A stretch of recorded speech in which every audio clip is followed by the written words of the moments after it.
નવી પંચાયતનું ખાતમુહૂર્ત થઈ રહ્યું છે ત્યારે વાઘોડિયા વિધાનસભામાં આવતું આ આંબલિયારા ગામની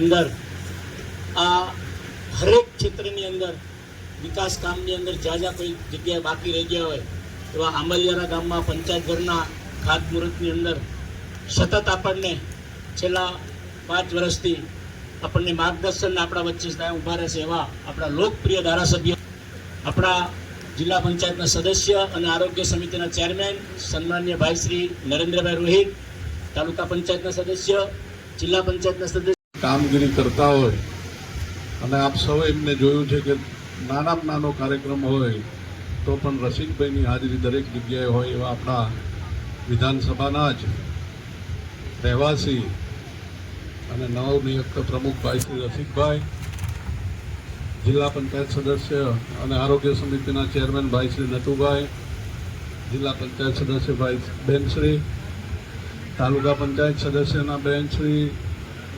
જયશ્રીબેન, સરપંચશ્રી, તાલુકા પંચાયતના સભ્યો, પૂર્વ પ્રમુખ બેનશ્રી, જિલ્લા પંચાયત કલ્પનાબેન, પન્નાબેન, દિલીપભાઈ અને ખૂબ મોટી સંખ્યામાં સૌ ગ્રામજનો પધાર્યા, વડીલો, માતાઓ, બહેનો, દરેકને હૃદયથી ખૂબ ખૂબ અભિનંદન આપું છું. 25-30 વર્ષથી વાઘોડિયા વિધાનસભા કોઈ પણ વિકાસ વગર વંચિત રહી હોય તો ક્યારેક તો એનો વારો આવે ને, એટલે હવે વાઘોડિયા વિધાનસભાનો વારો છે વિકાસનો.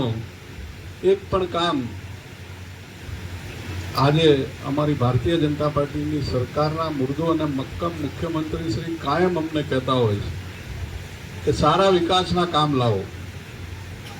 આપણા શિક્ષણની અંદર આજ બજેટમાં 65,000 કરોડ રૂપિયા મુખ્યમંત્રી શ્રી ભૂપેન્દ્ર પટેલ સાહેબે ફાળવ્યા છે. એટલે આપણી વિધાનસભાની અંદર કોઈ પણ આંગણવાડી કે કોઈ પણ સ્કૂલ જૂની રહેવાની નથી. પંચાયત ઘરો પણ લગભગ બધા લઈ લીધા છે. આજે તમે જુઓ તો પંચાયત ઘર 25 લાખ રૂપિયાનું, 31 લાખ રૂપિયાની પાણીની ટાંકી,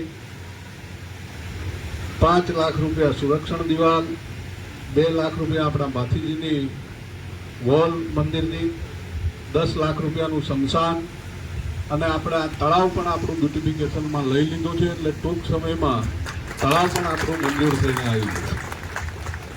જે કે અમારી બહેનો અને ગામના વડીલોએ ચૂંટણીમાં કીધું હતું કે આપણું તળાવ બાપુ રહી ના જાય, એટલે એ તળાવને હમણાં જ લેવરાયું છે. એટલે ટૂંક સમયમાં એ પણ મંજૂર થઈને આવશે. એટલે આપણું આંબલિયારા એક પણ કામ પણ થોડું સરપંચશ્રી પણ અમારા જાગૃત છે, એટલે વારંવાર કામો લઈને આવતા હોય છે. એટલે ઉઘરાણી કરતા રહેજો એટલે વહેલું થાય. કારણ કે 200 ગામ છે, 200 ગામની અંદર જેટલું તમે ફોલોઅપ લેશો એટલું તમારા ગામના વિકાસના કામો થશે. સરકારમાં ક્યાંય પણ પૈસાની તકલીફ નથી. સરકાર સામેથી કહે છે કે ભાઈ તમે કામો લઈને આવો, પૈસાની ચિંતા ના કરશો. એટલે આપણે કામો લઈને ના જવી તો આપણી મૂર્ખામી કહેવાય. એટલે અમારા સરપંચશ્રી પણ જાગૃત છે. સાથે સાથે આપ સૌ ઘણા સમયથી અહીંયા બેઠા છો, ગરમી પણ ઘણી છે, એટલે વિશેષ ના કહેતા જ્યાં ક્યાંય અમારી જરૂરત પડે તો અમે આપની સાથે છીએ.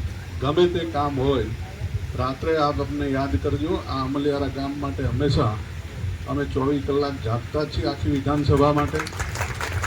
જ્યાં ક્યાંય જરૂર પડે ત્યાં અમે આપની સાથે છીએ.